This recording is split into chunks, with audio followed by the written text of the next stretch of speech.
Build a deep set of customization options to let our customers create an incredibly diverse set of Memoji.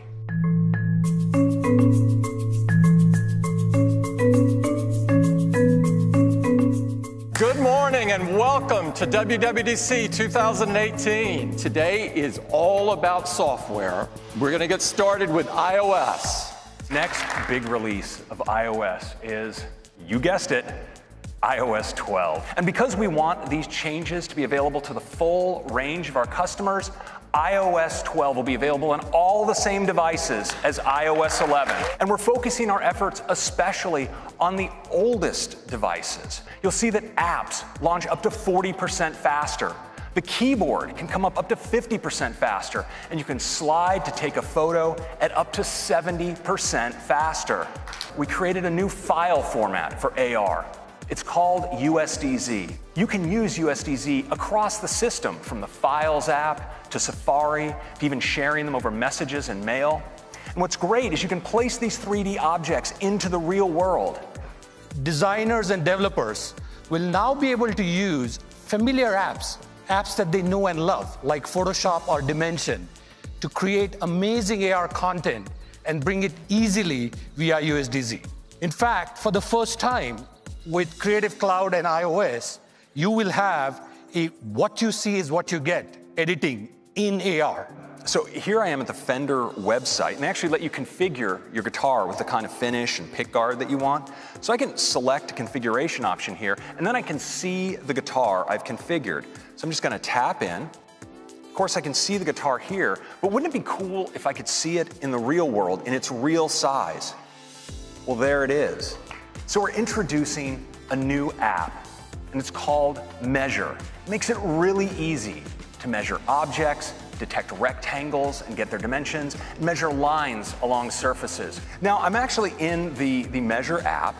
You see, I can easily measure along this suitcase by just tapping and dragging out a line like that. And check that out. It's a measurement. And we're on a relentless pace of advancement with AR, and that continues today with ARKit 2. Now, this delivers true multi-user augmented reality. You and the people around you will be able to see your own perspective on a common virtual environment. And to help all you developers get started, we created this sample app written in Swift that you'll all be getting today. Now, check out how both players and even a third observer can all experience the same environment in real time. Here we have Assembly Square. It's one of our LEGO creator sets. Perfect. Because now, with ARKit 2's multi-user support, we get to play with up to 4 friends in the same space. This year, we're making photos even better. We have an all-new tab. It's called For You. And with For You, you have all of your memories, those great memory movies, but more, like featured photos, highlighting a photo that you took on this day in past years. And effect suggestions, for instance, suggesting looping a live photo or applying a new portrait effect to one of your portrait photos. We've added sharing suggestions. Let's turn to Siri. We wanted to make Siri able to do much more for you. And we're doing that by taking advantage of the power of apps with a new feature we call shortcuts. We start in the gallery, where there's hundreds of pre-made shortcuts that you can download, or we can hop over to the library, and I've got a bunch of shortcuts here, but I want to show you my heading home shortcut. You can see that it's just really a series of steps. It grabs my location and my travel time, and it sends my ETA to my roommate. It sets my HomeKit thermostat to 70 degrees, and it turns on my fan. And last, it gets directions home with Apple Maps with the best route to avoid traffic. I've already added this shortcut to Siri with the custom phrase heading home, so now, whenever I leave work, I can just say, heading home. You will get there in 1 hour. I sent a message to Cheryl. Your thermostat is set to 70 degrees, and I turned on the fan, playing KQED radio. We're bringing Apple News to Stocks. The top stories in Stocks features business news, right? Curated by the Apple News editors. With iOS 12, we're bringing Stocks to iPad. We've also completely rebuilt voice memos to make it even easier to use. And we're bringing voice memos to the iPad for the first time. But we also have a smart and safe way to use your apps in the car. I think you know I'm talking about CarPlay. What you might not know is with iOS 12, CarPlay will also support third-party navigation apps. There are times of the day, or times when you just don't want to be disturbed. And one of those, of course, is at night. And so we're introducing Do Not Disturb during bedtime, where all you'll see is this. Nothing to get you spun up. But we're enabling what we call instant tuning for notifications right from the lock screen. Now, we also wanted to give you help managing large numbers of notifications. So I'm thrilled to announce that we're bringing to iOS support for grouped notifications. Group not just by app, but also by topic and thread. It gives you a great overview of the notifications you've received. You can tap in and look at a particular group, but of course, just as important, with a single swipe, you can triage a whole group of notifications away. We wanted to go further, and it's with a feature we call Screen Time. And it starts with reports. Every week, you get a weekly activity summary that details how you used your iPhone or iPad. You get a summary of the time you're spending in apps, how much time you're spending, how often per hour you're picking up your phone and what's drawing you in, and what apps are sending you the most notifications.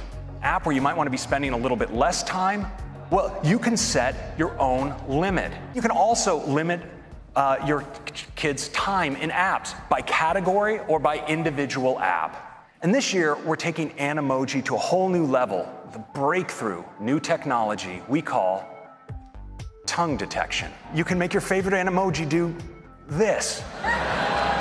Now, we're also introducing some great new Emoji that I think you're all gonna love, like ghost, koala, tiger, and T-Rex. So I'm thrilled today to announce the arrival of the era of Memoji. With Memoji, you can create your very own personalized Emoji. These Emoji can look like you or the real you. Now, this year, FaceTime is going to take a big leap forward because today we're introducing group FaceTime. 2 people, 3 people, actually up to 32 simultaneous participants. Hey, everybody. Hey. Now check it out. So it's this beautiful FaceTime UI.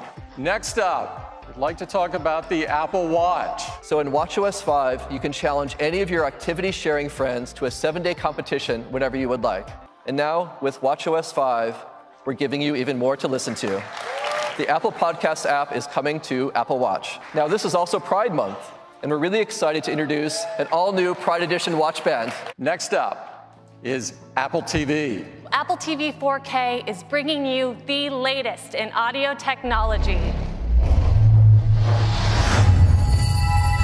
Dolby Atmos. The Apple TV app now offers a huge range of live sports. In its PDF document, I'm just going to tap spacebar to quick look it. And you notice now I have the option to invoke markup. I click, and now I have access to my markup tools, including my ability to sign this document. We've made screenshots more powerful than ever. I'm going to screenshot a selection of the page, and I want you to watch what happens in the lower right. I get a thumbnail instantly of that screenshot. And when I double click in, I get an accelerated workflow right into markup where I have access to all of my tools. But we've also added screen capture for video. I'd like to turn to apps. We are bringing news to the Mac. We also have stocks coming to the Mac. We're also bringing voice memos to the Mac. Finally, thrilled to announce Home is coming to the Mac as well. All of your accessories here, you can run your scenes, as well as monitor your video cameras. And of course, with Siri, you can command your home with your voice.